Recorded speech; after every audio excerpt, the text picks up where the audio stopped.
Good afternoon, everyone. Welcome to the Python and Data Science webinar. I'm Annie, and I'll be your host for today's session. So, I can see that we have an amazing turnout today. Before we dive in, I want to appreciate something special about this group. Over the past 3 days, many of you participated in our pre-webinar activities, the quizzes, the pattern games, the challenges, and the engagement showed me something. You're not here just to passively watch, you're here to learn and grow. And that's exactly the energy we need today.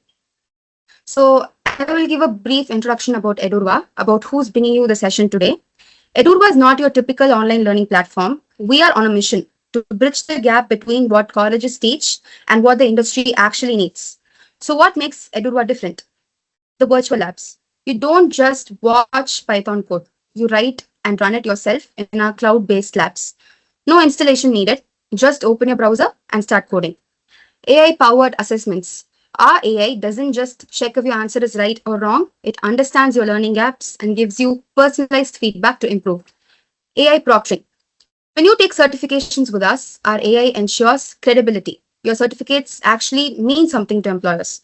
So we believe that your degree doesn't define your potential, your skills do. And that's why we are here today, to show you that Python and data science are not just for computer science students, they are for anyone ready to future-proof their career. Whether you're from commerce, science, arts, or engineering. If you're curious and willing to learn, you belong here. So I will tell you about today's agenda. In the next 2 hours, you're going to understand Python fundamentals, even if you have never coded before. See real Python code that runs Amazon's recommendation systems. Learn about data science career paths and salaries. Get insider tips on interviews and salary negotiation. But here's where it gets exciting. After Harsha teaches you the basics, you're not just going to sit and watch, you're going to get hands-on access to our virtual labs. So you will be working on a real case study, the same kind of problem that data analysts solve in companies like Swiggy, Flipkart, and Amazon. You are going to practice the code yourself in our virtual lab. No fake examples, no toy data sets. You will write actual Python code, run it, see the results, and understand this is what you will be doing in a real job. So that's the difference we make. We don't just talk about skills, we help you build them. Now, the moment you've been waiting for. Let me introduce you to today's expert panel. And trust me, this lineup is exceptional. Panelist 1 is Dr. Selvin C. He's not just a trainer, he is a practitioner.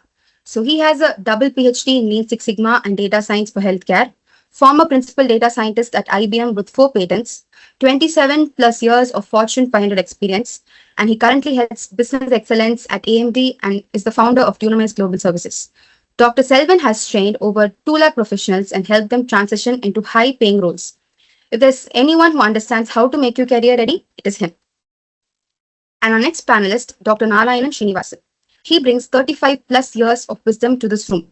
He is an IIM alumnus, a leadership coach who has trained Fortune 500 CEOs, expert in career strategy, and he is going to share secrets about how to position yourself in the market, how to negotiate your worth, and how to think strategically about your career growth. This is the kind of advice people pay thousands for, but today you're getting it for free. And our third panelist, Harshavardhan Reddy. He is an AI engineer at a robotics company. He works hands-on with machine learning systems every day and knows exactly what tech companies look for when hiring. Harsha will show you the actual Python code behind recommendation systems, and you will see live demos, real examples, and understand how 10 lines of code can do what humans take 10 hours. And then he'll set you loose in our virtual lab so you can try it yourselves. So I'm really excited for today. I hope all of you are excited. And now I hand over the stage to Dr. Selvan. Thank you. Thank you, Miss Annie. Is my voice audible, loud and clear? Yes. Thank you. At the first outset, I would like to thank each one of you taking time to attend this webinar. So definitely this is a great initiative from your side, right? The first initiative comes from you. Always we see when I was in IBM, I handled a team of 1,100 team members. People used to ask, what is one single suggestion or advice for career? So I always say your career is in your hands. I learned this from one of my gurus in EDS. Even though I come with a mechanical background, mechanical engineering background, I didn't know anything about coding. So in IBM, I was playing a role of a principal data scientist. Why do I tell this? Because you come from diverse background. You are not from a coding background. So today's ecosystem in such a way that you don't need to know coding to become a data scientist, or you don't need to know a starting point, right? It's so easily available in websites. But the challenge here is one of the typical challenges, the industry practitioners and the curriculum that's been designed that's not exactly matching what the industry needs, right? So one of the examples I would like to tell you is Kumaraguru College of Technology in the year 2005, where there was a need for industry experts to collaborate with Kumaraguru College of Technology. Their final year students, they exactly knew what industry needed. We set up a lab. It was not a data science lab, but a different kind of lab where it had full stack Java, .NET, etc. So the idea here is we brought the industry domain expertise. So that's what my key concept here is, right? Whether you learn Python or Java or full stack, any domain which you suit, right, is exactly what it requires. Here, the domain was insurance domain and the client was MetLife. This was way back in 2005, so I can quote the names. So here, the demand of the client was not just that they need the programmers, they also need a scenario based virtual lab. That's the experience, right? So live examples, but data was not actual data, dummy data. So this was the curriculum. The last semester of the students was exactly this. They were able to understand what the industry requires. So you know what happened after the 6 months. The typical training time for any new joinee or a fresher joining the organization will that time varied between 3 to 6 months, which is about 180 days for you to take over in a live program. But the faculties where we institutionalized that time were from Cognizant, and exactly in 15 days they were ready for launching into a programmer, junior programmer, analyst kind of role. This is one idea that I shared it with Cognizant. Today it's even working well, right? So the same thing I want to suggest you. The concepts may change, technology may change, domain may change, but that particular batch of Kumaraguru College of Technology, still I remember. I don't call them students, but they were practitioners. Even from the first day of installation of the lab in Kumaraguru College of Technology, they exhibited passion, they exhibited learn. Then what does it mean? It means that today, if you are going to attend a data science session by Mr. Harshavardhan, it's a practice that requires lot of passion that requires. It's also the kind of case studies that you are going to undergo. So attending an interview is not about presenting yourself. Attending an interview is sharing your experience. Now the question is, are you only going to learn for interview or are you going to learn for your passion? That's the question, key question. Now when you go and learn anything for interview, let someone says that I'm going to prepare you for interview or I'm going to prepare you for the career, it's not going to help you. If you're going to learn through passion, you don't need to prepare for the interview. Automatically, the experience that you did, let's say you develop a product. Let me take a live example of data science, right? Let's talk about a cancer stage prediction model. Now, there are a lot of industry case studies, but I share my own research case study here.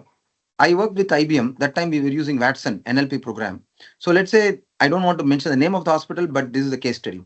Let's say 100,000 discharge summaries. You all know discharge summary. When a patient is discharged, a discharge summary is given to the patient from the hospital. Let's say these 100,000 discharge summaries are taken and they are given into the feeding of lot of structured, unstructured data. There's something called data lake. And let's say that's a repository and the machine learns through that. Now, let's say 1 million data has been shared. Next person's data which is being shared will help you to indicate what is the kind of cancer that is there. Is it colon cancer? Is it breast cancer? Is it some other cancer? And what stage of the cancer it is. The third part is, if what stage of the cancer is determined, what kind of treatment needs to be given, and how much time, what is the intensity, is it a chemotherapy? So all these questions come through experience, right? So naturally, when I was doing it, I had a literal battery of doctors supporting me. I was doing my research from Apollo, about 60,000 employees and 60 hospitals. A lot of advice was given to me. But today, you don't need real-time doctors.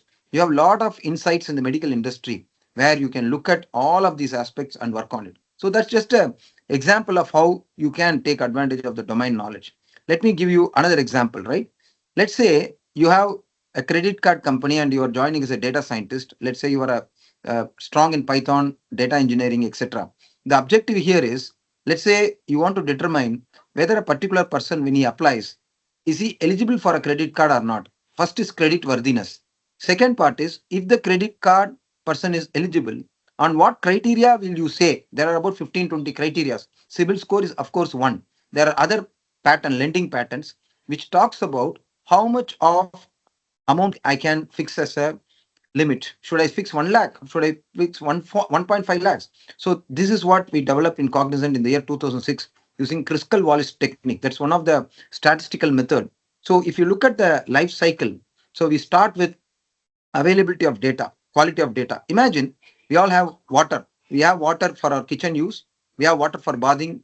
We have water for many purpose. So the objective of bringing this water from a lake or a pond is to make sure that the water is clean, there is no dirt, water is available. Similarly, data lake is something where you bring the data from different sources within an organization, outside an organization, and you make sure that the data is clean and data is available. If pipes are broken, water is leaking. Similarly, if pipes are broken, data cannot come in. If data is not available in real time, the data quality is poor, the model that you build also is poor. So that's one rule which I want to remember for lifetime, that always have an analogy of water to data. That's one simple analogy. I remember it. The third case study which I want to bring to the table is, I don't want to name the car company. I was a vice president handling HR analytics and HR data science there, about 200,000 employees.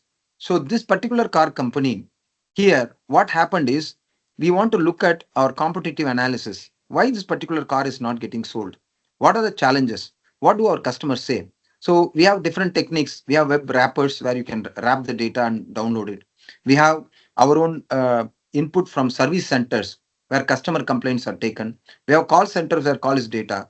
Call data is also another data set that comes in. So you have structured, unstructured, and semi-structured data that's getting in.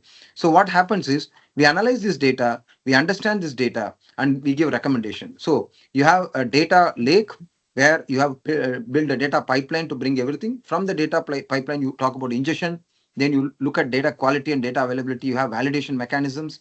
Then you make sure that the data is suitable. You select the data, correct data, and then you have the data science coming in, where statistical models, machine learning, deep learning comes in.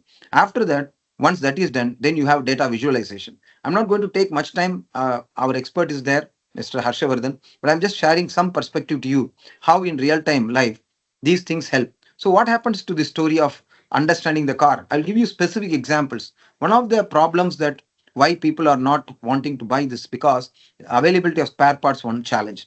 Second thing, roadside assistance was missing.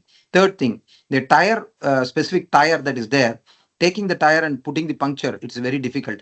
So similarly, there were about 15 factors I was able to determine with my team, with the, you know, looking at various clustering analysis, various dendrograms. These are some of the techniques that's being used, and looking at the sentiments of clients. It doesn't need rocket science. It can come from simple text analytics, right? So all of this was done, and finally recommendation was given and a model was launched. For example, one of the features we said is 360-degree camera is not available with our car. So you talk about any domain, we can talk about use cases. We have about 100 plus use cases. The beauty is Mr. Venkatrao, he mentored about 100 plus PhD scholars. That data is available with us. With their consent, we are preparing. It's not that without their consent, we are preparing. We said we want to transform the Indian education, especially rural and urban, with these 100 case studies. These are real-time industry case studies. And that is the beauty of Edurva. Here, our objective is not about how many students enrolled, what is the kind of students revenue, how much revenue each of them is bringing. Our objective is, even if 10 students, 20 students, 30 students, X number of students enroll, are they sticking us with us for a long time career? Is there value addition in their life? What is value addition in my life? Yesterday I didn't know about Python, today I learned Python. Very good. Yesterday I didn't know about career progression, today I learned about career progression. Yesterday I didn't learn about domain. In 4 weeks I was able to learn banking domain. Case studies were useful. Next to 8 weeks I was able to learn healthcare domain, hospital domain. Next to 12 weeks I was able to learn project management, right? Like that, we want to see that you are all rounder in terms of domain, programming knowledge, technical knowledge. For example, if you look at a data lifecycle, we need data engineers. You look at Kafka. Tools come and go, but look at the concept Kafka, MongoDB, right? MySQL, so many. Similarly, if you look at the data science, there are tools, right? There are data collection tools. So how long you're going to keep learning tools is a question. Then asking, rather than asking how long I'm going to learn tools, ask a question for yourself. How am I going to take real-time industry problem? How am I going to solve? Then automatically you will learn the tools, techniques, and the technology that is required. Because if you run behind tools, today I'm going to learn Python, tomorrow I'm going to learn C++, full stack Java, .NET, you keep running. But rather you look at real-time products that solve the industry problem. That is what the mindset shift should be changing. The real mindset is that, am I adding value to my customers? Am I adding value to the society? Am I adding value to my career? Am I adding value to the future company? Whenever you go for attending an interview, even before you attend the interview, choose your dream companies from today. Start looking, start doing research. If you want, Dr. Narayan is there, he will help you do that. Let's say you want to go settle in banking industry, start looking at the latest trends in the industry, how AI is influencing the industry, what kind of changes are bringing, what kind of disruption is happening, right? Look at the disruptions. Where are the ATMs today? Right? Where were the ATMs earlier? Where were the teller machines that were there in the banks? Why the teller machines were replaced with ATMs? So all of this you see with your eyes. You are a very fortunate generation. This generation, when I was there, I was a mechanical engineer. I learned it a very hard way. When I joined companies like Cognizant, HP, CTS, EDS, one challenge I always made me always active is, they said, you are a mechanical engineer. What do you know about data science? What do you know about programming? What do you know about Python? What do you know about project management? What do you know about ITIM? What do you know about information security? What do you know about CISA, SISM? So all these challenges made me an opportunity, made me more stronger. So don't worry about challenges in life. Don't take that it is an insult, somebody insult. Always take the challenge as a positive and spring back. Say that yes, this is a valid challenge. So for example, when I joined Cognizant, I didn't know anything about software development lifecycle. I didn't know anything about project management. I didn't know anything about rational unified process. In year 2005, I didn't know anything about application lifecycle management. I didn't know anything about domain. So I had two choices: either grip about that everybody is isolating me, or take challenge. I worked for 18 hours, day and night. I made an attempt. I have to be a PMP certified in next 6 months, and PMP certification, doesn't come so easily. I had done some projects, so I had to submit case studies to them. I had to prepare. Then in 1 year, I became a PMP trainer. So I was so happy. Then I said I have to learn SDLC. I have to know requirement analysis, design, coding, unit testing. How do I make it up? So elicitation process. I learned the elicitation process. I met people. I networked. One another thing is, you should network people. At least I went volunteered with, talked to directors, made connects with them. Some rejected, some accepted within the company. Some they said, why should I spend time with you? So I found out what are their problems. For example, if it is insurance, I found out what are the critical challenges in insurance industry. So I started giving value suggestions to them. They liked my suggestions. Then they became my friends. They started teaching me technology. So why I'm telling this example is, by attending one seminar or one webinar or one online course or even one college series of 6 months, you cannot be successful in career. There are multiple levers that can help you at multiple lifetimes. So I want to stop this with these inputs, and I now want to hand it over to Mr. Dr. Narayanan, who can give more insights about this. Thank you for listening patiently. Over to you, Narayanan. Oh, so much of value, Selvan. Thanks a lot. Thanks a lot. Welcome the future young generations of Mera Bharat. Nice to be connected to you on a happy Sunday. Of course, most of us would want to see Kantara chapter 1, but then that can always wait. This is a good forum, and I would definitely be happy to give whatever gray hair experience I have over the past 35 years of my life. A wonderful platform laid by Selvan in terms of what exactly you should do to succeed. Uh, okay, to probably macro manage whatever Selvan was saying, let me put a Kingdom of Saudi Arabia, KSA, as a factor for every individual's success. Now, what does this Kingdom of Saudi Arabia stand for? K for knowledge, S for skill, and A for attitude.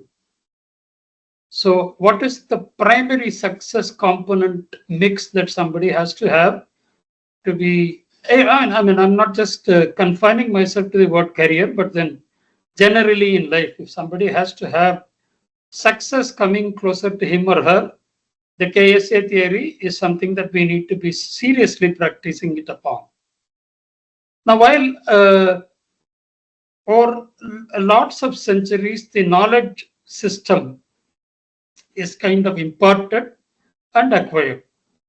Now, we go through formal, informal mechanism of this knowledge acquisition process where we go to schools, colleges, universities, self-learn, where we are imparted knowledge by somebody who's good and we acquire those knowledge. Now, let me put it in perspective that yes, that is the most fundamental element that is required for somebody to place himself or herself in life, forward moving. Now, why I would want to say forward moving in life is, let's be more pragmatic in thinking. Every human being, leave alone human being, living creatures are given eyes in the front. Now, God is a great scientist, imitator of whoever you call him, Ram, Krishna, Lakshman, Allah, Jesus. He's a great scientist. The Supreme Power is a great scientist.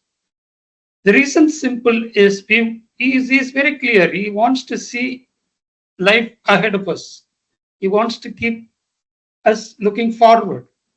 Now, just imagine you have two more eyes at the back of the head. You will look like a Rakshas character from a mythological series. Notwithstanding, your past will keep pulling you, and if the past shares a lot of bad experiences, those bad experiences will keep pulling you. Now, I quote William Wordsworth's wonderful lines from Solitary Reaper, which he says, "Past is past, future yet to come.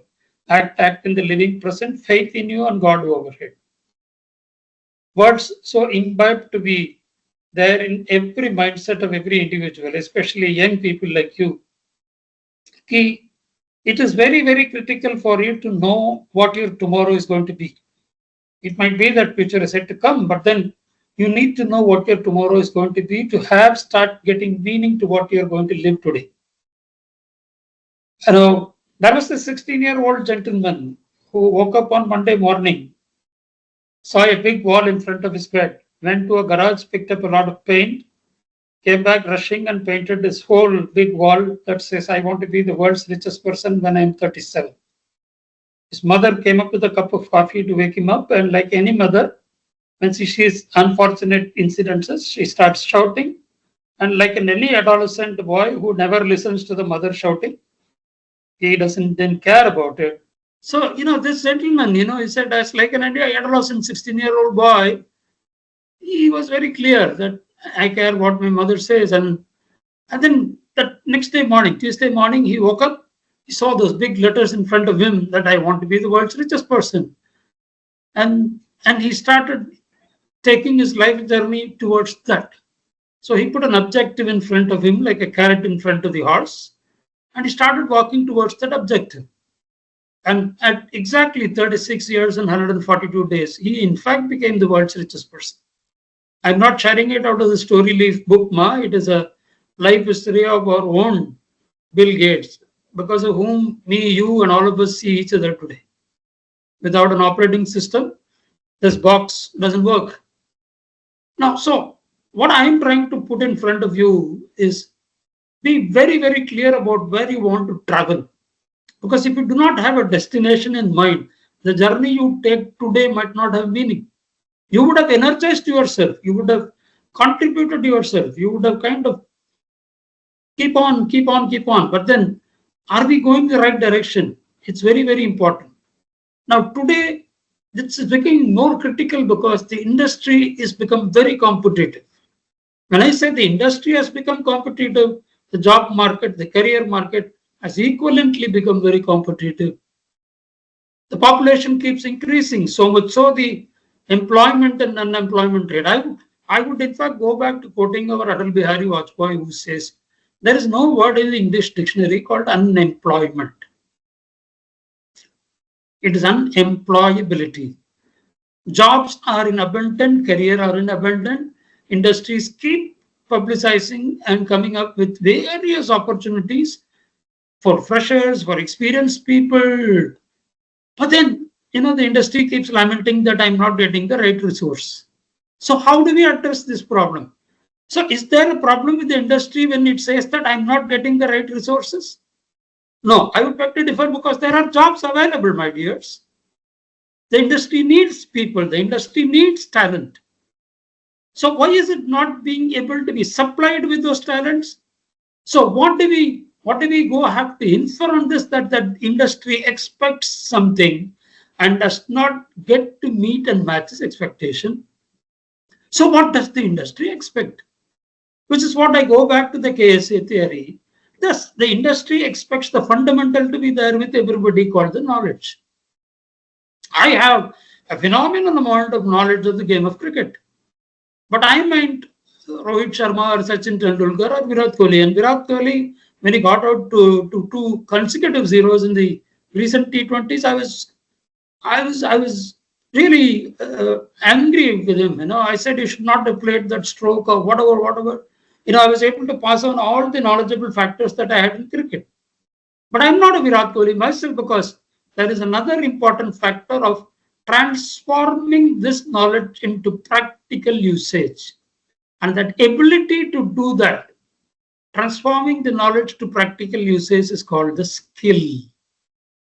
Okay, so the industry does not expect alone a knowledgeable person. The industry expects a person to be skilled enough to apply his knowledge, which is what complementing what Dr. Selvam said. It is imperative. It is absolutely imperative to state that yes, you should have knowledge in Python or C++, or Java, or artificial intelligence, or machine learning, or any of those hazard tools that are there in the market today. But what is the purpose of you having to know so many amount of tools if you are not able to apply this tool to solve business problems? How do I effectuate myself is with the skill component. And the skill, my dears, have to be practiced and perfected. Okay? Knowledge is imparted and acquired, whereas skill has to be practiced and perfected. Solve as many problems, business problems, real-time problems, which is what Dr. Selvam was reiterating once or twice or thrice. Go pick up domain expertise. Have a broad understanding of the business process. When you have the broad understanding of the business process, you will start understanding the pain points, the problems, and the challenges that these businesses face. And technology today is only a value addition to enable these problems to be solved. Okay, so notwithstanding your knowledge in technology is a complementing factor that you need to have is the understanding of the broad domain of the business practices. Now, he was quoting many such examples like hospitals or insurance or banking or fintech.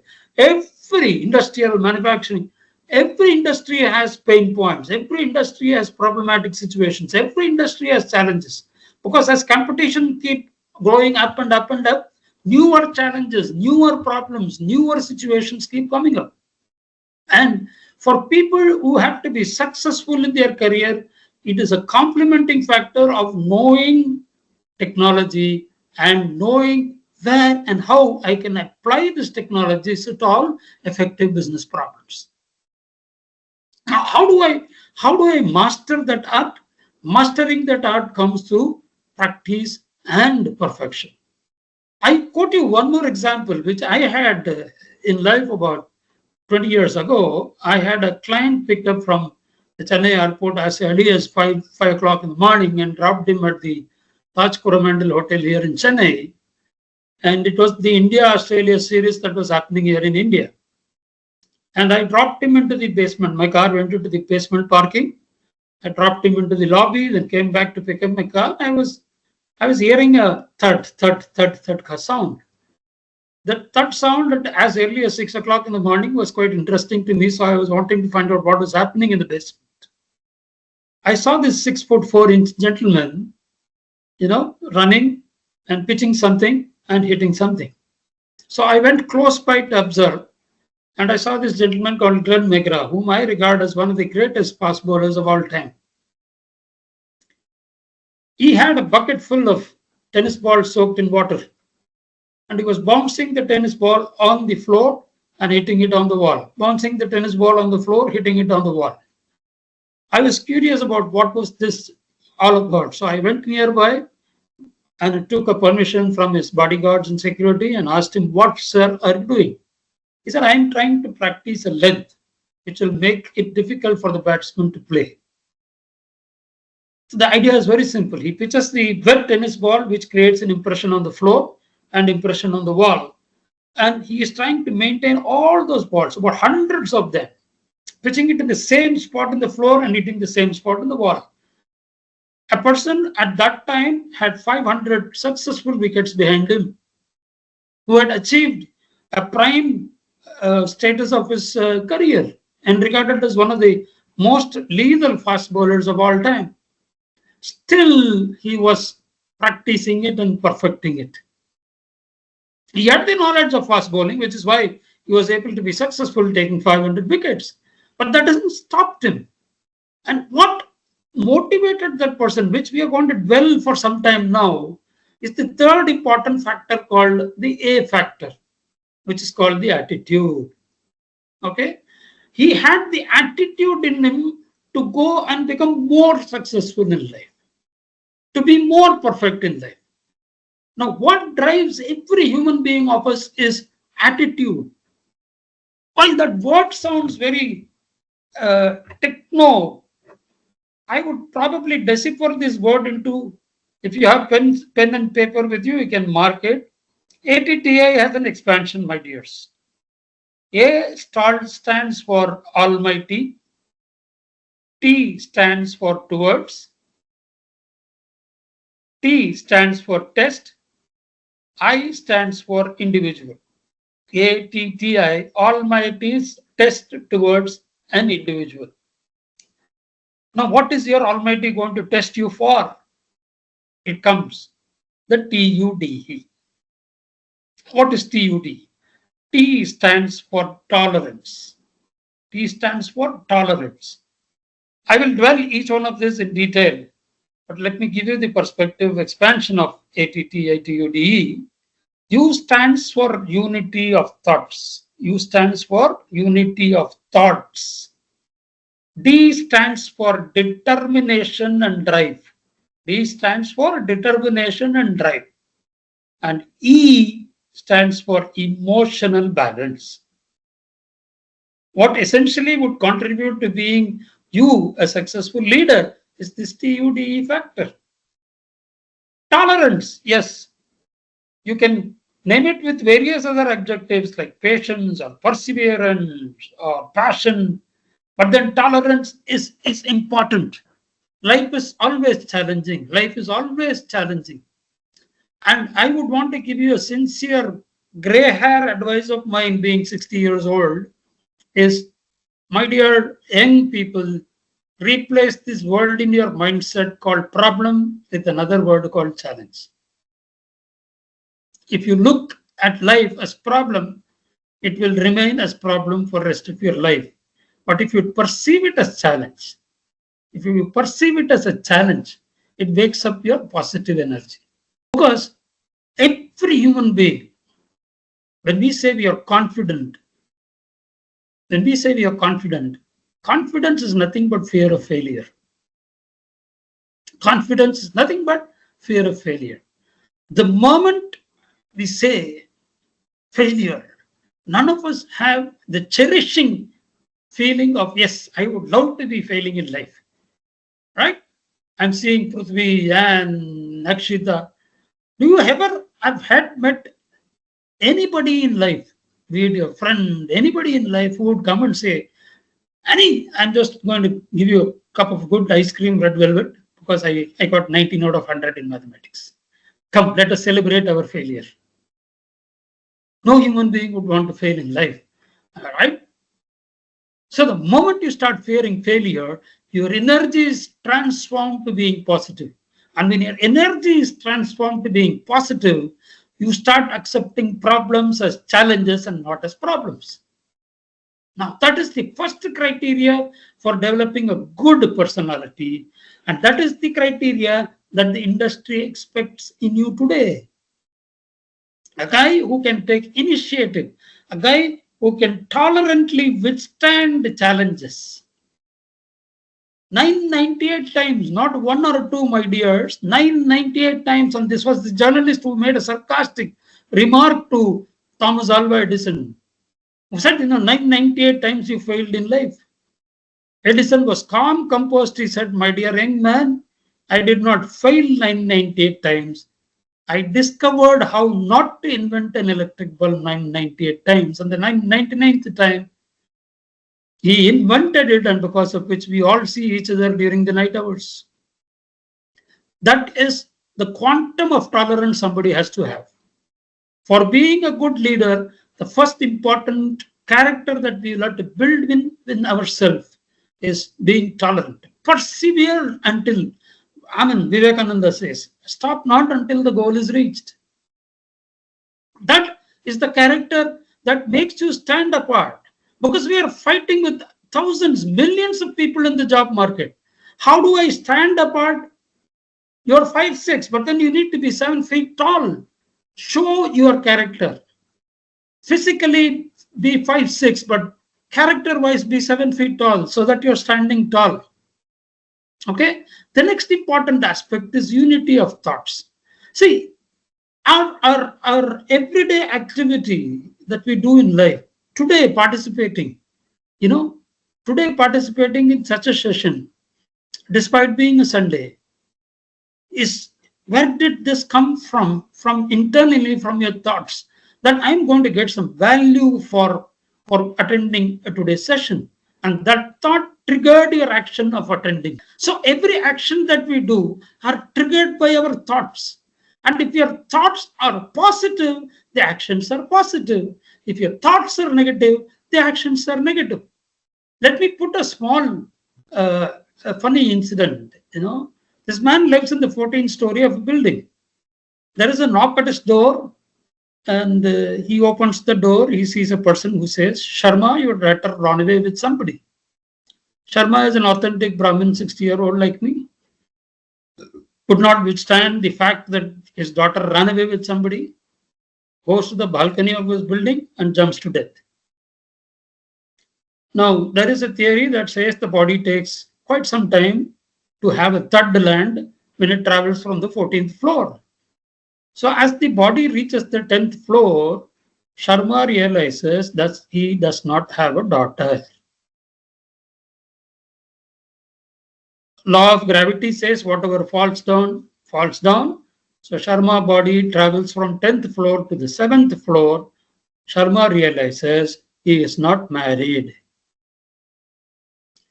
No hard and fast rule that you should be married to have a daughter. But then he realizes that he is not married. Sharma comes closer to death. When he reaches the 3rd floor, he realizes a great realization that his name is not Sharma, his name is Varma. The rest is history. R.I.P. Mr. Sharma or Varma. If you look at the psychological perspective of this personality called Sharma or Varma, whoever he is, did he think and act, or did he act on impulse? He acted on impulse, my friend. That his daughter ran away, and that's end of life for him. So he sacrificed his life. But what were those questions that he were asking as he was traveling to death? Those were thoughts. Sharma was negatively influenced that his daughter ran away and I should end my life. And the result of his negative thoughts were negative. If Sharma would have positively thought, which is what we call it as responding and not acting. If Sharma would have responded than reacted, okay, these questions could have been answered by him sitting in the sofa, cozy sofa out of his home in the hall, and Bechara, he would at least be living today. Good people, successful people are people who respond to situation than react to situation. And the ability to respond is called responsibility. Ability to respond. A good leader is a leader who decides through response and not through impulse. Okay, good leader. These are characters that the today industry, the competitive industry, is looking out for in people today. Be it at whichever layer of employment you are. Okay, as you are fighting in the crowd, what makes you stand apart is these characters that you need to exhibit. The ability to present your thoughts fluently, the ability to not react but respond. Okay. Now, the next important aspect complementing the tolerance factor is determination. Very simple. Determination cannot be explained much better than if I cannot, nobody can. Cultivate that habit in you. If I cannot be the Prime Minister of India, nobody else can. No, you don't have to be aspiring to be the Prime Minister. 1.4 billion is the population of this country. Not everyone can become Prime Minister. But then, if I cannot be successful in my life, who can else be successful on my behalf? Is it not you who knows the quantum and degree of what is success to you? To me, success is different. To you, success are different. But then you need to set your success metrics, which is why I said Bill Gates set his success metrics at 16 and 21 years from then. He wanted to be the world's richest person. You don't have to be so forward-thinking or so much of forward-thinking. Set yourself for the next 5 years what you want to be. Create a calendar for you so that every action of yours today starts progressively responding for a better tomorrow. And clarity in life will come. Clarity in life will come in terms of what you have to take up and what you have to achieve. And that clarity of life will start helping you progress in the journey of success. That will start helping you defining what should be done, when, what, and how. More critical is the how, darling. Most of us keep failing in life and we keep blaming life for failures. Because what and when is apparently visible to us when we wake up in the morning. How is the most critical factor. The difference between hard work and smart work. Not every people say, I work hard, sir, but results are very difficult to come. I go back to this John Peter episode. They work in a woodlog factory where they chop woods day in, day out. Every Friday that they get paid for their wood chopping. John is paid $35 a week, whereas Peter is paid $45 a week. They work the same 9 to 5. John watches that for 3 weeks, goes to his supervisor and says, boss, it's very partial on you to pay 45 to Peter and 35 to me. The supervisor is very knowledgeable. He says, John, relax for Saturday, Sunday with good tons of beers. Come back on Monday. Let us now find out why I am paying you 35 and why I pay Peter 45. So before John goes to work on Monday, he takes him to the Peter's work location. Now, Peter works for an hour and then takes break. And John points out, see, this man goes, he starts smoking. He goes for his break. But I toil 9 to 5. I don't take any of these breaks. The boss says, come, let us go and find out where is he going. They follow Peter. Peter goes to a small machinery, puts his saw and sharpens his saw. Puts his saw and sharpens his saw. Come back and start chopping the wood once again. Peter is able to produce 450 kilos of wood chopped, whereas John, in spite of working hard, is able to work only and produce that 350. So the supervisor says, John, you work hard, but Peter works smart. He sharpens his saw every 1 hour that he is able to enable to cut more wood.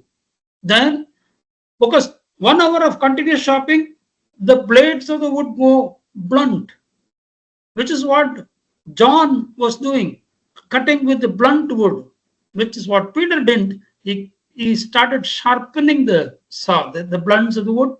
So he was able to produce more. So the competitive market today looks out for smart workers, people who can think of their feet, people who are creative in their thinking, people who are determined to progress in succession. Anything that is, say, tolerance or unity of thoughts or determination are those that are pretty critical for exhibiting you as a leader material, which an organization would want. An organization employment perspective is as good as marriage, Amma. We don't get married for being a husband and wife for 1 month, right? We don't say, yeah, we get married, after 1 month you find your own way, I'll find my own way. Marriages are eternal, which is what I presume for my own self, because I've been living with the same woman for 32 years and I'll continue living with the same woman for the rest of my life. I can't keep changing, wives as I change my shirt every day.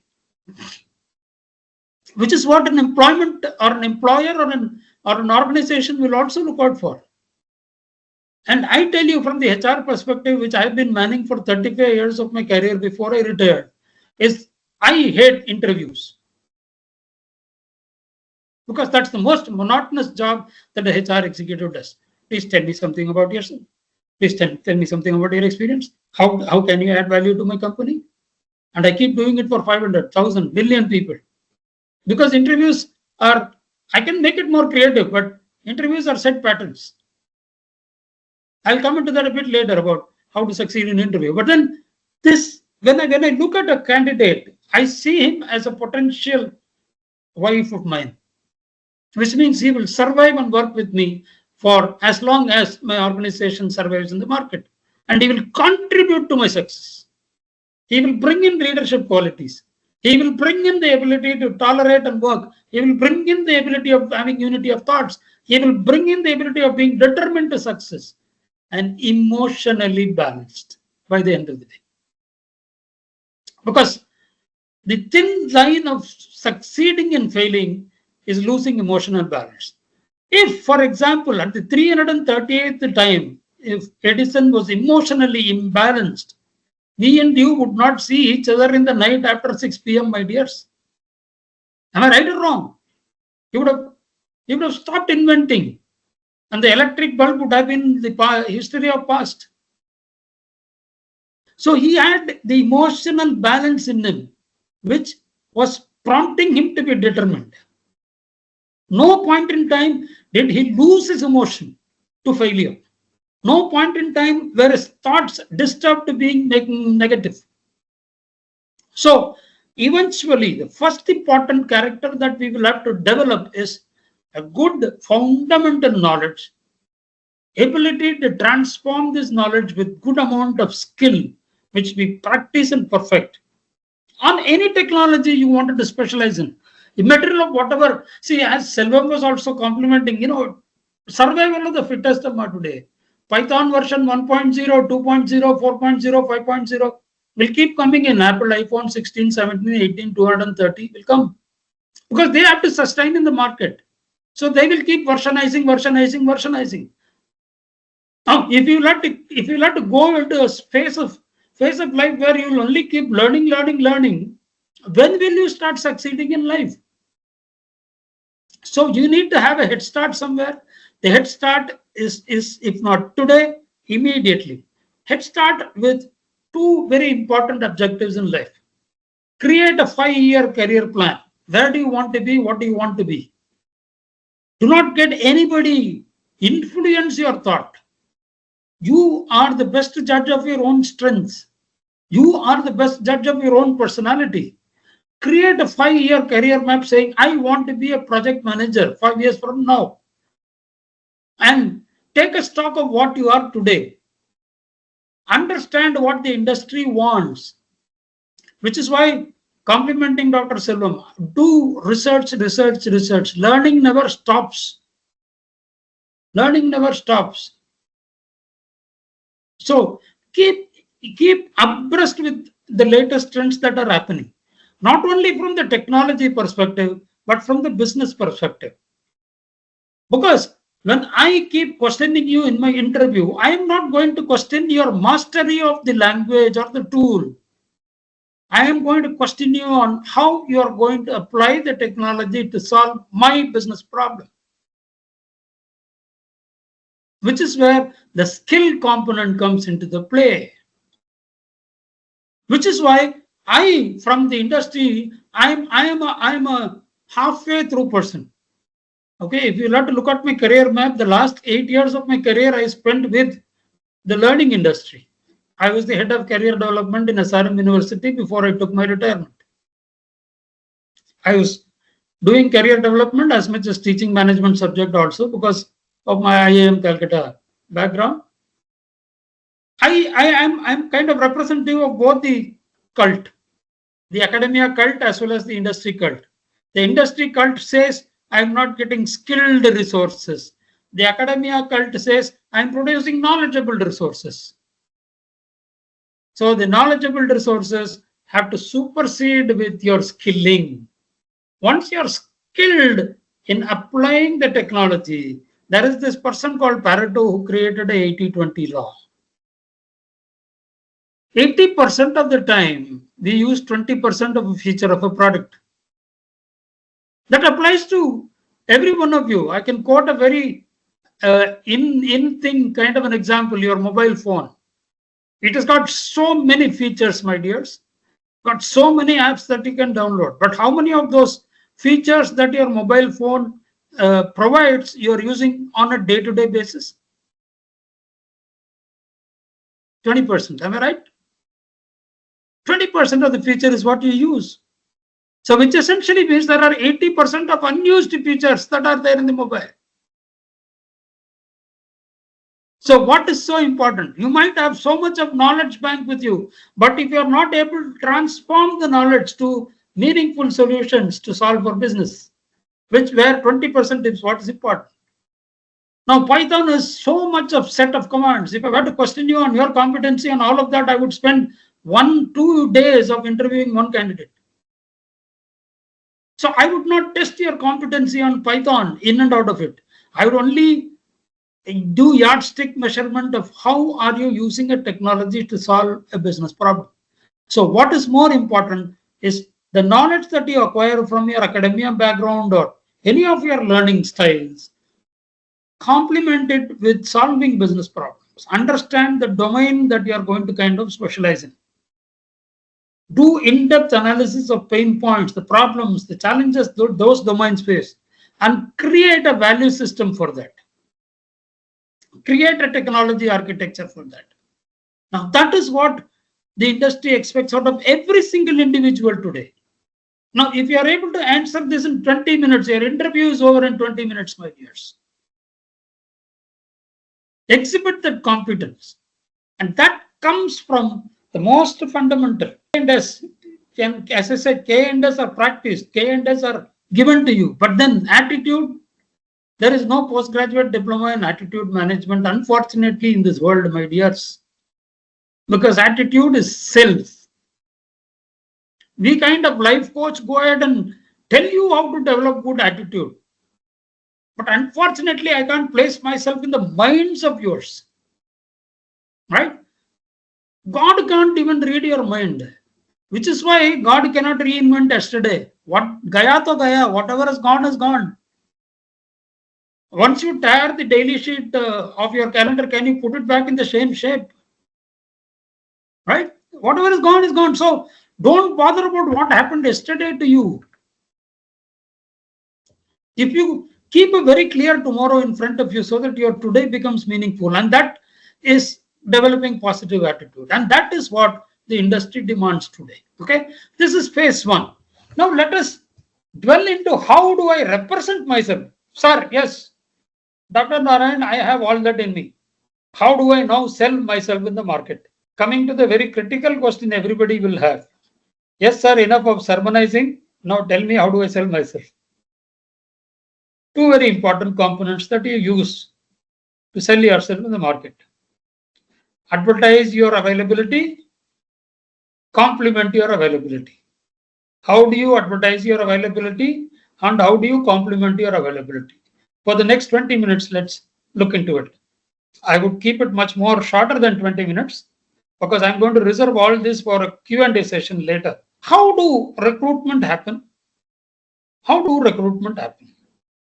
See, there is a need. Let's say there is a need for a software engineer or a QA tester. The technology department of an organization goes to the human resource department of that organization and says, please get me a good QA tester? The HR department throws a question back to the technology department that says, please give me the job description. So the technology department gives them a 9-point job description, saying these are those requirements in a QA tester. Okay, the description for a good QA tester. And the human, like a marriage bureau, they do matchmaking. There is a repository of resume data bank. This job description is fitted into the repository, and those resumes that meets and matches the job description, okay, if it is 8/9 specification, those resumes get shortlisted. And today, the ATS does the job which we were doing when we were in the HR 20 years, 30 years ago. No ATS, no technology. We used to read resumes. We used to pick up what is called keywords.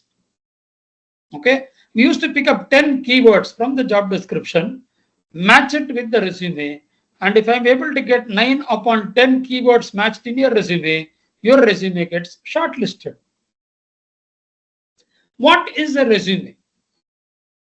What is a resume? You pronunciation wise, it's called resume, which is a French word, Latinized French word that says, I introduce myself professionally.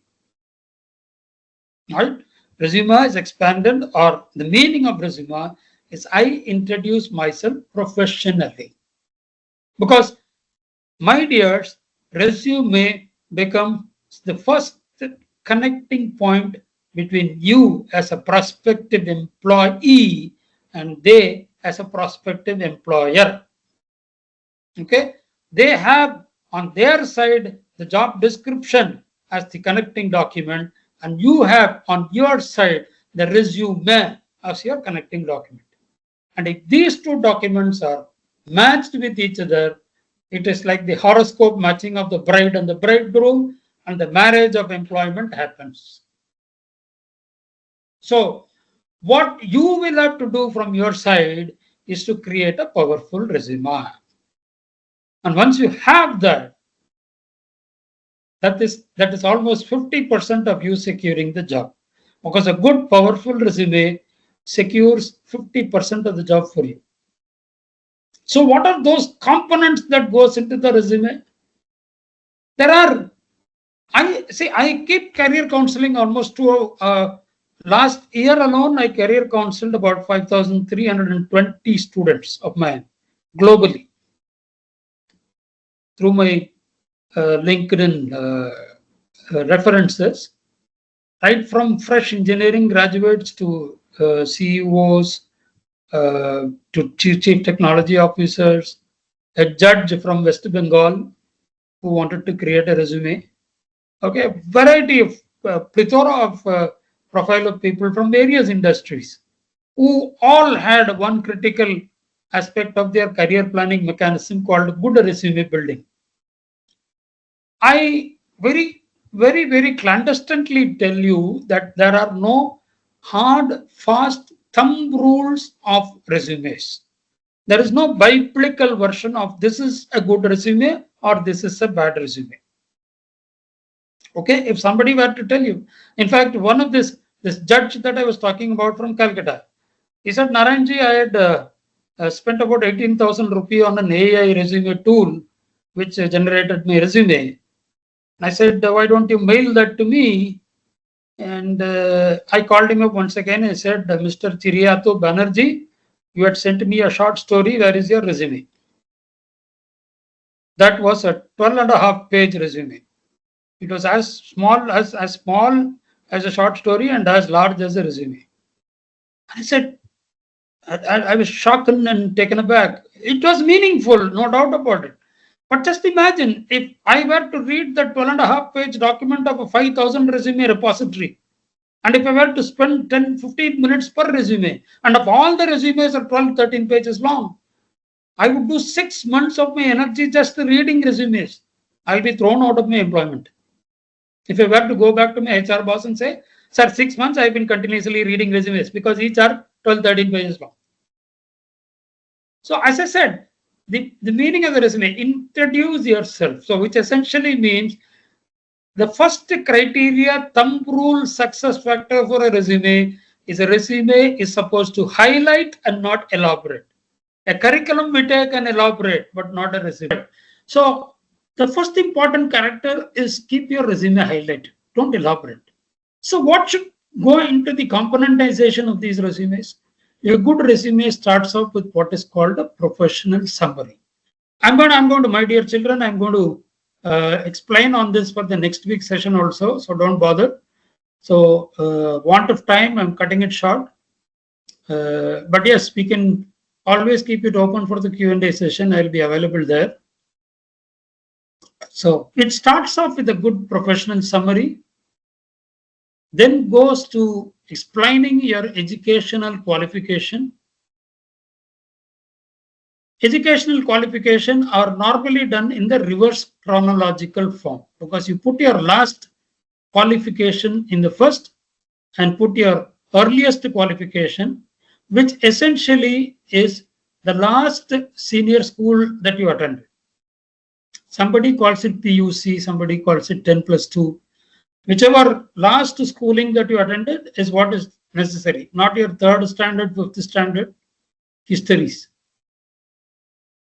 The next important aspect is additional qualifications that you acquired apart from your academics, like your certifications or diplomas or any other courses that you had acquired beyond academics, which essentially is the skilling part of it.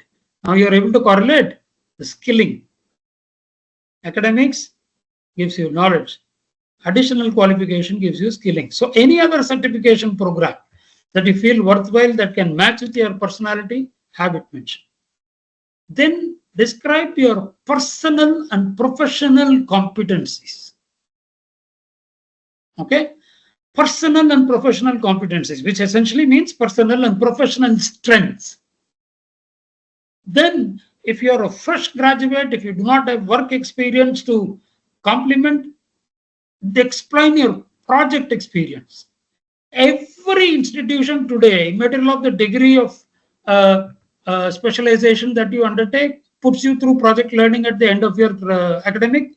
Explain that in detail.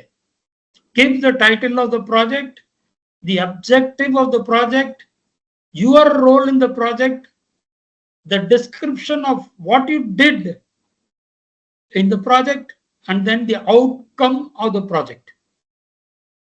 When I say project outcome, what the objective says what the project is all about, the outcome is what the project eventually succeeded in. Now, this is what is important. This is what is important, because for people like us, we have 3 pages of experience highlighted, but then as a fresher, your project is what will sell you in the market. So be as descriptive as you can in the project space. Okay. And if you have carried internship experience, how do I reflect my internship experience? Don't give them, I go to the office in the morning, 9 o'clock, there is a login register that I know myself. Give that you were supposed to learn and what you learned, that you were supposed to work and what you contributed. So explain your internship in terms of the responsibilities you undertook during your internship and the contribution that you did and the accomplishments you had during the internship. Because as I said, these are minor points that will make you set aside. And I am going to look out for people who are succeeding in life or people who have accomplished and do not have any inhibition in being, I would not say you're greedy about it, being proud about, take pride in explaining your accomplishments. If you have run 100 meters in 10.3 seconds, be proud in writing it. Because I want achievers, Amma. I don't want run-of-the-mill people. I want people who are achievers, who have the desire to succeed, the determination, quote unquote. So let us dwell in detail about this this resumes and formatting where the resume is part of it. At a second stage, probably for the next week. But all I want to say is the world is blended with opportunity, abundant of it. If you have the positive attitude in you, if your energies are set focused, and if you are smart working, all of you, all the 90 of you can succeed in life, if not more. Happy enough to be connecting with all of you today. Thank you, Annie. Thank you, Edurva, for this opportunity, and hoping to be connecting with you for quite a number of times and quite a number of topics of interest to you. And let me wind up with acknowledging all one of you, and may the Almighty bless you with whatever you have dreamt or aspired in life. You will be blessed with great success and wonderful life. Thank you all. God bless you all. Thank you so much, Dr. Narayanan. Thank you. So I think we just got a masterclass in career strategy. And the thing that struck me the most was the KSA framework, knowledge, skill, and attitude. So without further ado, we'll move on to the Python basics and the virtual labs practice. So I will hand it over to Harsha. Harsha, please take over. Yeah, thank you, Anim. Let me introduce myself. I'm KVS Asavardhan Reddy, currently working as an AI engineer in robotics company, and I have been a part of Amazon as well. So before that, I would like to know what are the backgrounds that you are in from. Let's say, for example, you are from a degree background or a BTech background. Let me know in the chat box so that we can know what are the things we should cover today and what are the case studies we should cover based on the background, so that I can add some of the real life examples as well. BTech computer science. I want that energy to be carried out throughout the session. Quick guys, BTech. Okay, one from IPC. Okay, MSc, great. BSc computers, great. BTech CSC, BBA, again great. AIDS, one of the core branch. CSC, BTech, fine. So most of the people are from BTech background, and few are from the degree background as well, and few are from Inter. So what we are going to cover today in the Python session. So first thing, we are going to cover the basics of Python, which means what are the key fundamentals that we should cover in order to learn Python in depth. Then we are going to cover the roles and responsibilities based on Python. What are the job opportunities that we can apply for, roles and fundamentals, fine. Then we are going to cover the real life examples, because how Python is used and how data science, machine learning is used in the real life, and the billion-dollar companies like Amazon, Google, Microsoft, and YouTube, all these companies, how they are using machine learning and Python to automate their products and sell their products to the customers. So these are the things that we are going to cover today. So these are the fundamentals and the roles along with the real life case studies we are going to cover today. If you have any questions related to the topics that we are going to cover, or any further questions that you have in your mind, please enter those questions into the chat box so that we can answer it in the Q&A session. So first, what is the fundamentals? So basically we have a few of the things in Python. So the first one is variable and data types. Second is conditional statements. Third, loops. Fourth, functions. And fifth are libraries. So what are these things? These are the building blocks. These are the building blocks by which using we can build the automating products like a machine learning product or an AI products like ChatGPT. So in today everyone are using ChatGPT, right, to get the answers in a quicker way. So these are the things by using which the ChatGPT or an YouTube has been made, or even the Instagram. The features that we are using today are being made using the Python. basically the fundamentals. So what is a variable? Let's say for example, we have a bottle. This is a bottle. We can store water in it, right? We can store milk, and we can also store the soft drinks like Coca-Cola, Pepsi, etc. So in a single container, we can store different type of materials, liquids. So the material, the container we are using to store these water or milk or soft drinks is called the variable. Is called the variable. Variable is nothing but a container which can store different type of data, which is used to store a different type of data. And what kind of data? We have different type of data. Let's say if somebody asks, what is your name? Name is a text, right?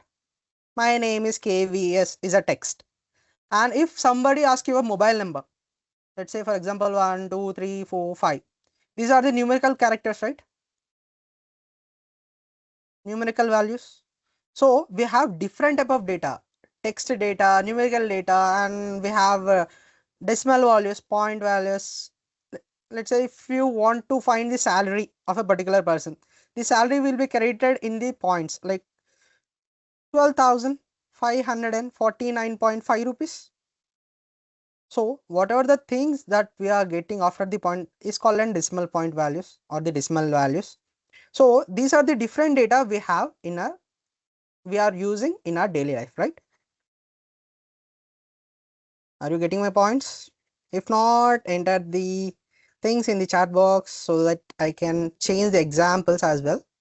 So data types, we have integers, as I mentioned earlier, numbers 1 2 3 4 5, float values which have decimal point values, strings which is nothing but a text. We have different data, and we have different type of containers as well. The variables, we have different type of containers as well. We have taken the bottle as an example, right? Bottle. In real life, we have boxes, cotton boxes, and we have plastic boxes as well. We have containers like bottles as well. We have glass bottles as well. So how these are different? We have different type of containers as well. Those containers are called list, tuple, dictionary, and set is one of the container. So this is how we are going to store, and we have different type of data. Then we have the conditional statements. Let's say for example, if I want to go for the walking with my friends, then there will be two scenarios. And if it is a rainy season, there might be a possibility of getting rain, and there might not be a raining in the outside, not raining.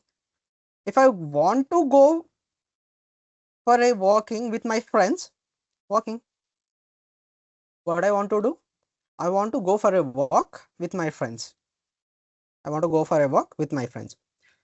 So what should I need to check? If it is a rainy season or even a winter season, I want to check whether is there any raining outside. Is there any raining outside? If not, we can go for the walking. If there is a raining, we have to cancel our plans.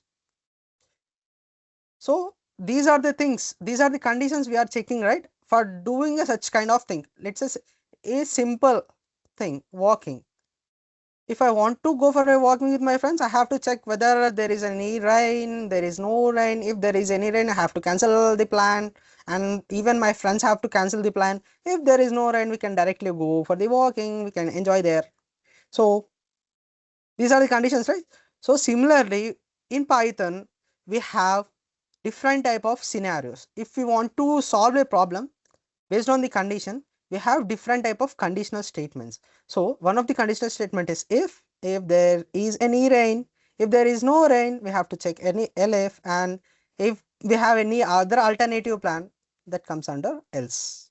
So these are the things we are going to cover. Next, loops. Loops are nothing but if you want to do a repeated thing daily, like waking up, waking up, then we will fresh up. If you are going to college, we'll go to college, and then we'll back home at the evening, and we'll have our food and we'll sleep.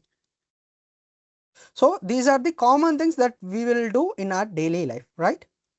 So these are the repeated things. These are the repeated things until or unless, let's say for example, we have 7 days in our week. Monday, Tuesday, Wednesday, Thursday, Friday, Saturday and Sunday. Sunday. We will do entire these things till Saturday. If it is a Sunday, we don't have our college. We will wake up at late. Let's say for example, if we are waking up at 7 in the Monday, if it is on Sunday, in my case, I will be waking up at 10 a.m. because it's a Sunday and it's an holiday. So 10 a.m. So the entire day routine will be changed on the Sunday. So the repeated things, whatever the things which are repeated will be comes under the loops. Will be comes under loops. If you want to do a thing repeatedly until or unless a specific condition hits, will be considered as a loop. Next, functions. Let's take an example. I am a person went to some mart and I saw a board called 10% off discount, right? So if I see the discount board, then definitely I will go and purchase some of the things. So I have purchased some of the things and kept in the bag and went to counter. So counter, right? In counter, what the person will do? Scan the items, scan every items and gives a bill. Then I ask him to add the 10% of discount as I saw the banner in the front of the shop. So the counter person who is giving the bill will again change the bill to 10% off, right? The 10% is fixed value. 10% is fixed. If my friend also go and purchase some of the things and go near the counter and ask for the 10%, the percentage deduction will be the same. If I purchase it for the 1000 rupees and I ask for 10% off, my bill will be 900 rupees. How these calculations are happening? These are happening because these percentage calculations are fixed. If my friend goes and purchases for 2000 rupees and if he applies 10% off, then his bill will be 1800 rupees. So the 10% is fixed, right? The calculation of the 10% is fixed. So whenever a particular customer is visiting shop and asking for the 10%, the process will be same. 10% is applied on his purchased bill. So this purchasing is purchasing of 10% is fixed. So this will be a function.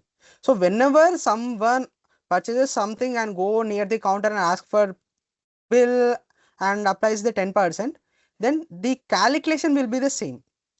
So this calculation is kept into a function such that whenever we call this function, the calculation will be automated and gives the result. Even if you are going to purchase for 10,000 rupees, if we apply 10%, let's say for example this is a function of 10% and we are passing the amount and the percentage. So it automatically calculates all the things and gives the final amount. In this case, 10% of 10,000 is 1000 and the remaining balance is 9,000. This is how the functions works. The calculations will be the same but whenever we need it, we will directly call this function, and this function automates the calculations and gives the result. Next, we have libraries. So libraries are nothing but, let's say for example, we know the libraries are present in our colleges, right? So colleges contain different departments. Let's say for example, CES is one of the department, mechanical, triple IT, IT, and we have EC, etc. We have subdomains called AIDS and data science and cyber security, etc. So college contains library, and library contains different department books. So if I want to find a book which is related to IT department, then definitely I will go near the IT department track and I will search the book. So in our case, in Python, libraries are similar. So if I want to do a visualization thing, if I want to visualize the data by using charts, we know pie charts, we have pie charts, we have bar graphs, right? If I want to visualize something, then definitely I will go in to use a library which helps us to visualize the things, visualize our data. So in our case, the library is matplotly, matplot library, or even we can use Seaborn. These are the two libraries by using which we can directly visualize our data. So similarly, if we want to calculate something, if you want to do a data manipulation things, kind of things, so we have to use pandas. These are the examples of the libraries, pandas and NumPy. So if you want to train your model, machine learning model, or even a deep learning model, etc., or AI model, we have to use some of the libraries of Python. Let's say PyTorch is one of the library, and TensorFlow, and we have scikit-learn, sklearn, and we have keras, which is a part of TensorFlow. So this is how the libraries work. If you want to do a particular task, we have to use a particular library. The library consists of a codes which has already been developed by some other developers. So we can directly use those codes for our project in order to automate, in order to reduce the complexity of the project. Let's say if you want to calculate something, if you want to calculate average of some numbers, if you want to calculate of 1, 2, 3, 4, 5, 6, 7, if you want to calculate the average of these numbers,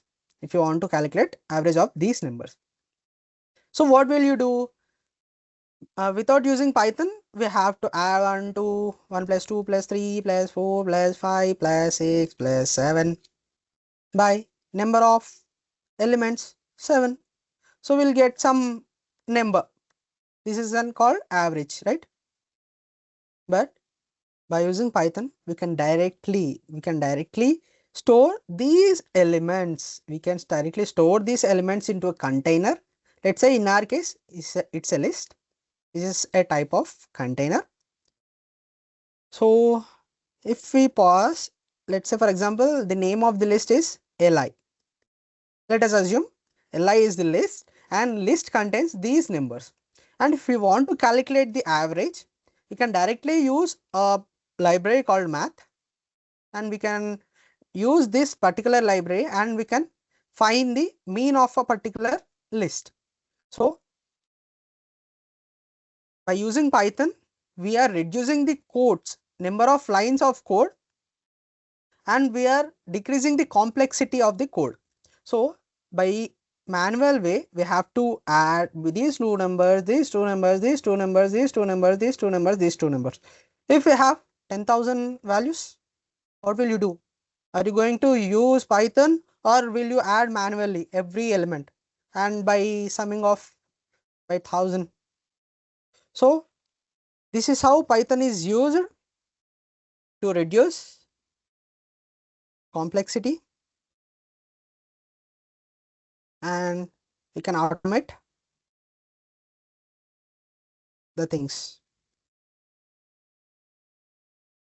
If you are getting something, if you are understanding something, post fire buttons and like buttons in the chat box.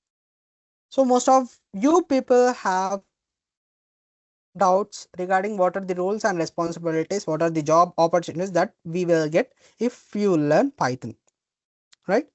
So these are the few roles, not few, these are the many roles we have in the market. By using Python, we can apply. By learning Python, we can apply for these many roles, which includes data science roles, which includes artificial intelligence kind of roles, which includes machine learning side roles. We have deep learning, we have web development, we have testing, etc. These are the roles we can apply if we learn Python. If we learn Python, if we have a skill Python, we can apply these many roles. We can apply for these many roles. Let's quickly move towards the real life case studies. So for that, we have to open our virtual labs, which is the best thing.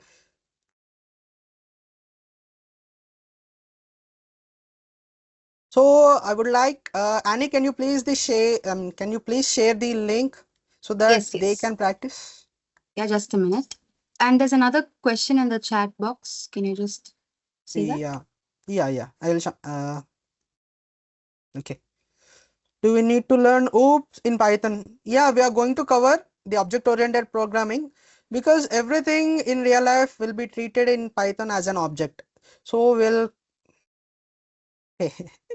Sachin is liking the I need some energy, guys. So everything will be treated as an object in Python. So we have to learn the OOPS concepts, how the things are going to work, how we are building machine learning things, how the things will work in real life. Yeah. Annie just shared the link. Everyone open the link. I will share you the code as well. So guys, don't copy and paste the thing right now. First, I will explain the thing. What is the entire Python code is looking like, and why we are using this, why we are learning this, and all these things. Let's say, for example, have you ever experienced if you want to buy something and you have searched something in Amazon, and the next minute, if you are opening any social media platform or even the YouTube, you will get the ads which is similar to the particular product that you have searched. Let's say, for example, I I want to buy a mobile. Let's say I want to buy some Samsung mobile, and I have went to Amazon platform and searched for best smartphones from Samsung. Then I got some results. Then I worked and ordered some product, some mobile phone. Let's say, for example, I have ordered a Samsung Galaxy S24 Ultra. In the next minute, if I open my social media platform, then the products which are related, it might be a power bank, it might be a headphones, it might be a earphones, earbuds, and it might be a power bank, which are related to the mobile category, will appear in my screen. How these are happening? How Amazon knows what I purchased and how the things are working, and what are the ads that we should display to the customer so that he can buy some of the other products which are related to the same category. How these are happening? So let's say, for example, we have 3 customers, and these 3 customers went to Amazon platform and purchases few of the things. Raj purchased a mobile phone and a laptop. Priya purchased a mobile phone along with the charger and earbuds. And Amit purchased a mobile phone and power bank. So these are the things that 3 different customers purchased. So let's take a scenario of Raj. So Raj purchased mobile phone along with laptop. So Amazon machine learning algorithm searches the similar patterns. Means if a particular customer is purchasing mobile phone, then what are the mobile phones that he searched and what are the things that other customers purchased along with the mobile will be dragged entire from the database, and machine learning algorithm will process entire things, and the recommendations, what are the recommendations that we should display on the Raj screen will be generated and been displayed on the Raj screen whenever he or she opens a social media platform or Amazon. So the recommendations for the Raj will be the charger, as he already purchased a mobile phone along with the laptop. So charger might be for the mobile phone and for the laptop, and Priya purchased mobile phone, charger and earbuds. So recommendation from Priya to the Raj will be the earbuds, and power bank is purchased by Amit along with the mobile. So power bank is one of the recommendation to the Raj from the Amazon machine learning systems. This is how the machine learning recommendation works. It's not only for the Amazon, the same technique is used by many other giant companies like Netflix, and even the same thing will be used by Amazon Prime, MX Player. All these companies use the similar techniques called collaborative filtering. We are collaborating people searching and results into a recommendation system to the people who have recently purchased or searched something in their platforms. So if you want to run, just copy and paste the code here. If you want to run the code and check the output, just paste the code I have shared in the chat box and hit run. Everything will be processed and you can see the output here. If you want to type your input, custom input, you can type here, and you will again you need to run the code and you will get the output as well. So this is how the virtual labs look like. So we don't need to install the Python separately into our systems. We can just hit the URL and type our code and check the outputs and inputs. So this is the most convenient way. And as we have already completed the Amazon, let's deep dive into some other real life example. This case study is related to Google. If you are searching something, Google will give you suggestions to complete the sentence. Like if you want to buy a laptop, best laptops, then you will get some of the recommendations below 10,000 rupees, below 50,000 rupees, or best in their segment, best graphics. These are the things, right? So how these companies know what we are going to search, how these companies are suggesting us to complete the thing, auto completion feature, how this auto completion feature works. So let's say for example, I'm a user and I have searched in the Google best gyms near Chennai or even the Hyderabad, and next if I watch a YouTube video, beginner workouts, and if I WhatsApp one of my friend, if I send some of the texts which are related to I want to join a gym so that I can make my body fit, this kind of thing, right? So if I do these kind of things, Google owns WhatsApp, sorry, my mistake. Google owns YouTube, right? And Google purchases the data which are related to WhatsApp from Meta, again the Facebook company. So again Google uses these data, processes these data by using their functions. As I mentioned, functions are the pre-calculated lines of code which takes the input and generates the output, passes these information into their functions, which we can also call as a machine learning models, and gives the predictions for the auto completion thing. If as I already searched best gym near Chennai, which is related to physical activities like gym workouts, and again I have searched for a video, watched a video related to workout, again the gym, and I have texted my friend, I want to join a gym so that I can be fit. So these are the things, and along with the timestamp, at what time what I have done, at what time what video I have watched, at what time I have texted my friend. These things will be given to the machine learning models of the Amazon engine, Amazon auto completion engine. Then the recommendation will be generated.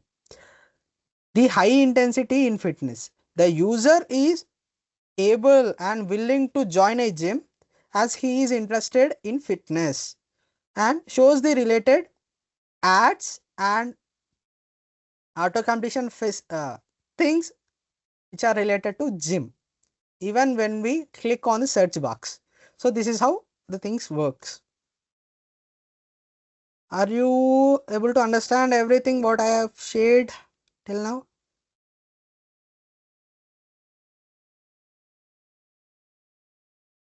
I think everyone is busy in checking the virtual labs.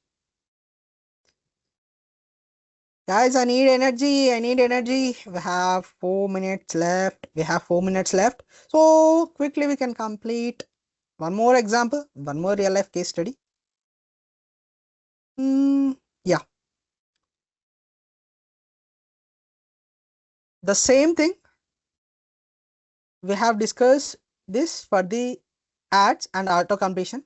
We have a specific code like specific real life case study for the auto completion thing as well. So let's say for example, as an user, I haven't texted my things to my friends and I haven't watched my YouTube videos related to gym. Then how these functions are how these features are working. Let's say for example, I have searched for Python. I have entered Python in my browser. Then what Google engines will do, Google machine learning algorithms will do. Google machine learning algorithms will search for the same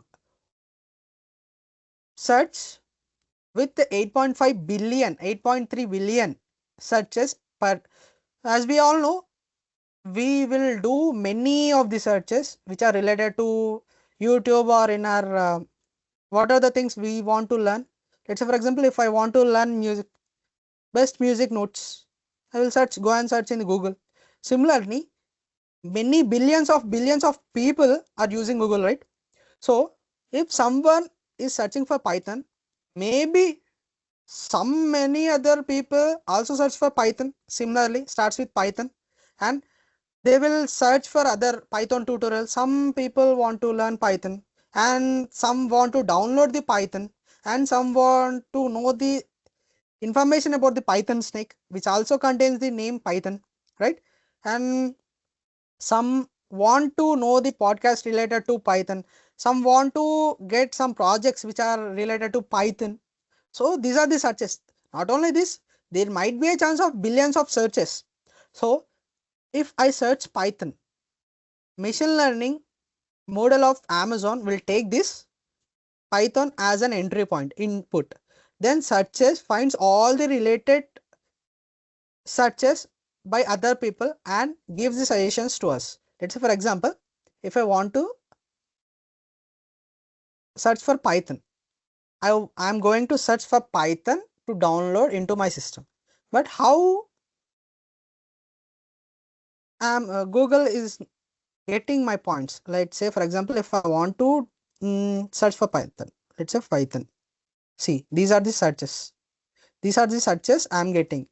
So few of the things are already stored in my history, cache memory, and few of the compilers are the suggestions. How the Python and how the Google is knowing things, because most of the people are using the Google, and what are the things that we are searching might be the things already been searched by other users. So those data have been calculated and generate given to machine learning models of Google. Then these machine learning functions and models will generate some output, and that output will be shown to us. Let's say for example I want to Python learn Python. So I have searched Python tutorials, Python downloads, and Python snake, Python projects are different searches by other users. So when I run this code,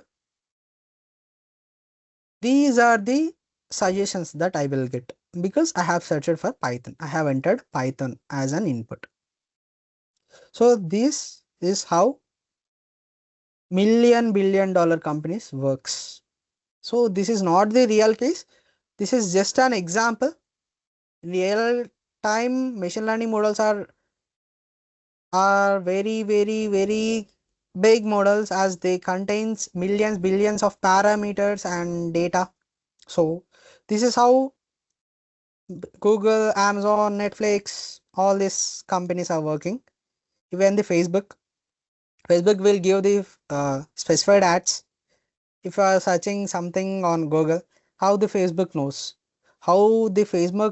the things that you are searching on Google and displaying the ads in your Facebook account. So this is how the things are going and working by different $1 billion companies. So I'll share these codes as well.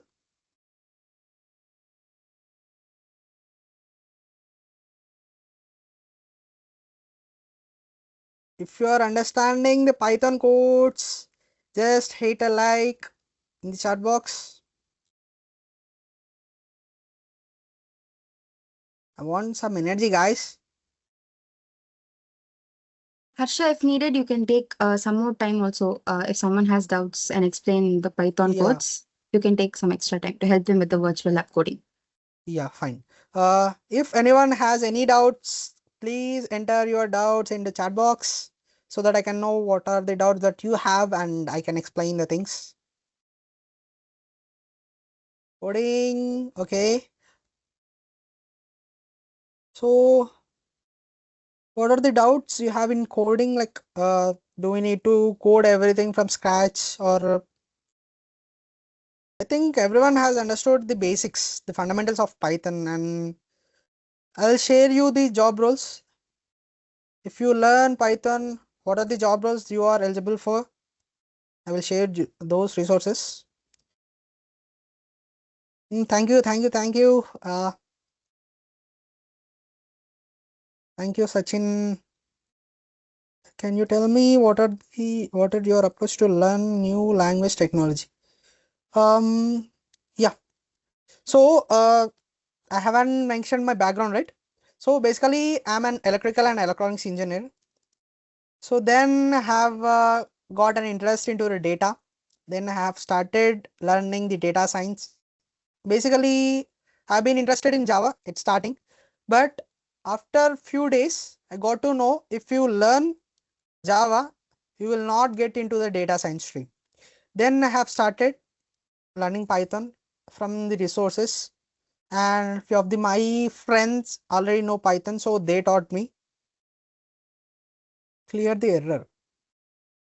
Which error? So basically, what are the things we want to know? We have to decide specific technology and what are the topics that we need to cover. What are the topics that we are strong and we are not strong. We have to decide these things, and we have to write the structured thing, how we can learn, what are the resources we need to take, and what are the problems that we might face. So this is how we can learn any language or technology. Can you conduct another workshop, practice, use real life examples? Sure. Next week on 9th, we have the another session. the same for the practice in the program where you are Yes, getting the guys, error. we'll be having another workshop this week for more practice and hands-on learning and real life case studies. Lakshmi, like what are the error that you are facing? What is the error basically? I think you might get this error. Let's say, for example, if I refresh the page, if you paste the error, I mean directly code here, the code will start from here, but you have some text here. So you have to remove this text so that the code works fine. If you are not removing this particular text and you run this code, you will get some errors. So this might be an issue.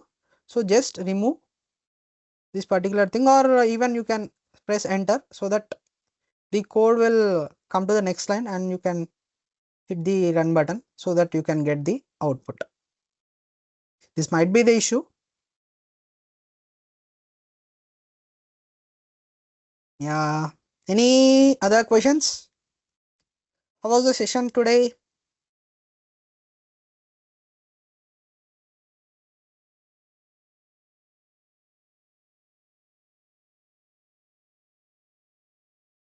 Well, thank you, and a very great session. Thank you.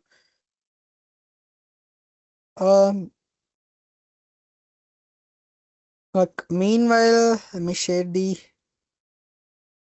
Annie. Can you share the particular resources to them Yes, I'll after be completing sharing the it project? after the session is over. I'll be Okay. sending it per day. Thank you. And if you have any questions, just enter these questions into the chat box as we are going to start our Q&A session. When will we have the next session? On the 9th of November. The same 12 to 2 p.m. 9th of November, next Sunday. Yeah. If you want to get some insights on machine learning and deep learning, then we'll cover those things in the next session.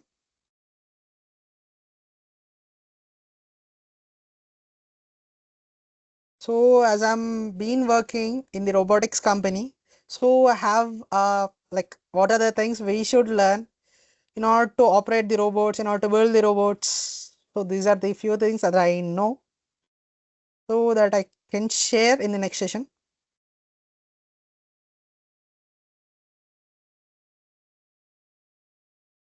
Quick guys, quick, I need energy. And why everyone are closing their cameras? Be confident guys. I think you have learned something, right? If you are learning something, if you are getting something, just be confident and type your doubts. No one will judge you. Tell me how to build projects by combining technology. Sure, definitely in the next session we're going to cover these things as well, these points as well. How we are using Python along with the machine learning and few of the Python libraries and some of the statistical methods. Using these things, how we are going to build a project. In next session, we are building a project from scratch. Everything will be coded in live, and we are going to build a machine learning model, classification model basically, in the next session. If you have any queries related to the webinar and all these things, you can directly reach out to Annie, or even you can ask your doubts in the WhatsApp group as well. If we get some more time, then I will, like in the next session, I'll be sharing my experience in Amazon as well. How I worked, how I cracked Amazon, how I got the job opportunity at Amazon, and how the work culture in Amazon. Basically, how I mean, what is the path that I have followed to become an AI engineer. My role is related to the machine learning. We'll discuss all those things in the next webinar. So if you have any queries related to career guidance and Eduva and the Python, which we have discussed today, Guys, those of you who are interested, you can put it up in the chat, or you can message us in the group also, or in our WhatsApp. We'll be sending you the fees details. So those who have joined the webinar today, they'll be getting it at a discounted price. The course for Harsha's Python from scratch. And if you have any questions or doubts, please put it up. Harsha is ready to answer them. So maybe you can keep it very interactive. No, any thoughts on what you want to accomplish? Like you want to become a AI engineer, or you want to focus on data science, business analyst, data analytics.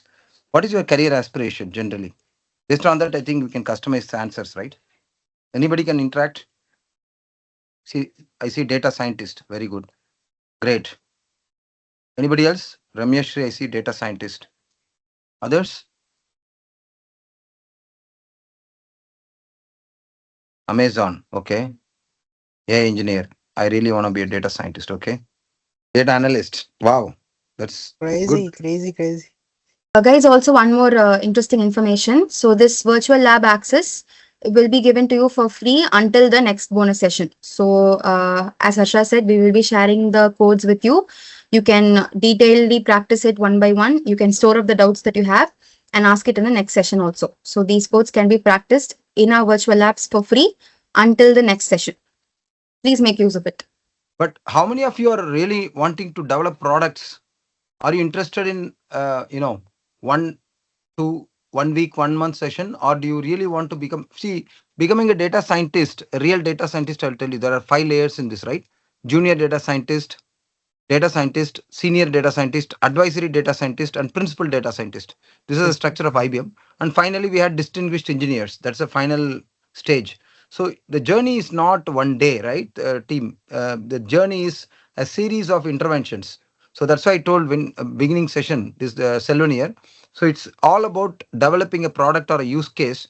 So how many of you want to think about it? Next session we'll discuss on how you want to shape your career, right? When you start developing products or use cases, your life will not just revolve around Python coding.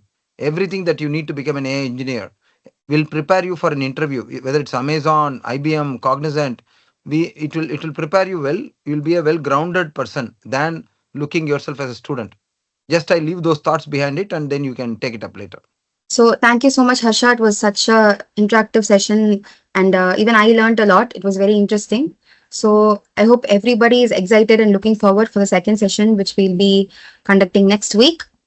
And how many of you felt that Python was hard before joining here, and now after seeing this learning and after having the hands-on experience, how many of you thought that I can do this? Even I can really learn this and take it up as a challenge.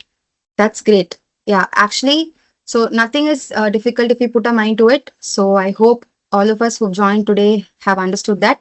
And also, Python is not just for computer science students, it's for anyone. And data science is a very booming field right now. It's a very interesting field also.